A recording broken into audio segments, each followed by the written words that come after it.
And this is the new REDTIGER hardwire kit, and on this video I'm going to show you how it works and preparation for installation, and I place a link to this kit in the description down below if you need to get one. And this end is going to go to the dash cam and the other end is going to go to the fuse box of the vehicle. This also has a little screen right here and a little switch. Let's take a closer look. And this kit is going to work with 12 volts and 24 volt vehicles, and it features adjustable low voltage cutoff to protect your vehicle's battery. And with the kit on the default position, which is the middle, the kit is going to cut power to the dashcam when the vehicle's battery reaches 12 volts. But if I wanted park mode to last longer, I could slide this over, and now the kit is going to turn off power to the dashcam when the battery of the vehicle hits 11.6. I could also slide it all the way to the left, and now that cutoff is going to happen at 12.4. And on the bottom you have the same numbers but for 24 volt systems. So the position of this switch is going to be mostly a matter of preference. All the way to the left is going to be the most conservative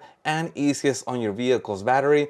Park mode may not last as long, and all the way to the right is going to be the most aggressive on your vehicle's battery because park mode will stay on longer. Now let's look at the end that goes to the fuse box. There are 3 wires, and each wire has to be connected to the correct place in order for the kit to work correctly. And the first wire has been labeled ground. This wire has to go to a metallic portion of the car's body. Normally I find a bolt that I can loosen, then I can slide this guy in and tighten it down, giving me a ground connection. The next wire has been labeled ACC. This wire needs to have power only when the vehicle's key is on the accessory position or when the car's key is on the on position. When the vehicle is off, there should not be power going to the ACC wire. And the last wire has been labeled B+. This wire needs to have power all the time, even when the vehicle is off. And to connect the kit to the vehicle's fuse box, they have included a set of yellow fuse tabs and a set of red fuse tabs. And notice that the fuse tabs come in different fuse sizes. So the fuse box of my vehicle in this particular example uses mini fuses, so I need to use the mini fuse tab, and notice that that's gonna fit on here perfectly. And the kit includes the following fuse tab sizes, and I put a fuse next to the fuse tab, that way you can see what they look like. This is a standard fuse, and this is the standard fuse tab. Low profile fuse tab, mini fuse tab, micro fuse tab. Now the only one that they did not include, and it's a little bit rare, is this guy right here, which is the micro 3 fuse tab, and here's the corresponding micro 3 fuse. If your vehicle happens to use this type of fuses, I'll put a link to this fuse tab in the description down below. And now that I know which fuse tab size to use, I can take that yellow fuse tab and I can connect it to the yellow wire, making sure that it fully bottoms out. Then I'm gonna take that red fuse tab and I'm gonna repeat the process, connecting it to the red wire, again making sure that it fully bottoms out. And on this close-up, you can see the connection between the fuse tab and the hardwire kit. Also notice that there is a sleeve on each side, and what I like to do is I like to make sure that the sleeves, both of them, completely cover all metal parts of this fuse tab connection. That way this is not going to short out with anything inside the vehicle. Now most of the time a vehicle's fuse box is going to have several empty spaces which I could potentially use to pull power from using my fuse tabs. However, what happens if a fuse box does not have empty spaces? Let me show you how that looks. On the rare case that there are no empty spaces on the fuse box, I can take a fuse from the vehicle and then I can transfer that over to the fuse tab. Notice that it has a bottom position,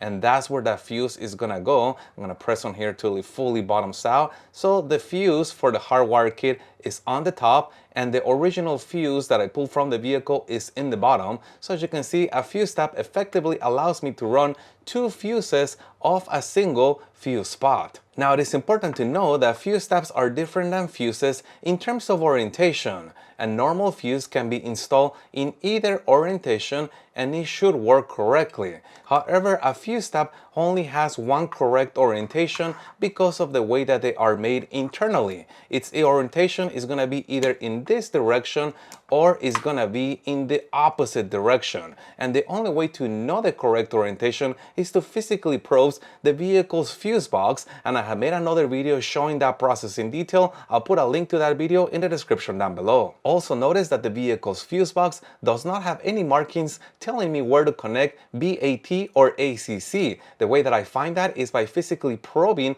the vehicle's fuse box. And the same video where I cover orientation, I also cover how I find BAT and ACC on any vehicle. I'll put a link to that video in the description down below. And when the vehicle is off, the display is going to show you the vehicle's current battery voltage. And when the low voltage cutoff switch is moved, it is going to show you the new low cutoff setting selected.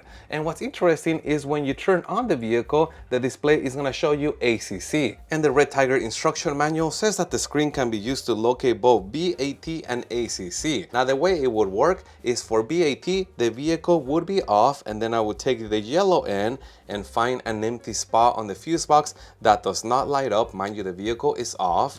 I'm gonna check the second one, and now there is power. So that is potentially a place where I can get BAT from. Then they say that you will take the red end and you will repeat the same process. Here's an empty spot. Nothing happens. So that may be a spot for ACC. Then I will take the car key and turn it to the accessory position, and that shows ACC. Effectively, this screen told me where BAT is located at and where ACC is located at. But also what's pretty cool is that technically this could also be used to see the orientation, the correct orientation of the fuse tab. Notice the way that it is oriented and the screen lights up. If I were to plug this in the other way, and this will be the same on the vehicle, it does not light up, telling me that this is the incorrect orientation for the fuse tab. So definitely an interesting idea to use this screen to find BAT and also potentially find ACC when the car's key is on the accessory position. But what's also pretty interesting is that display will actually show you a countdown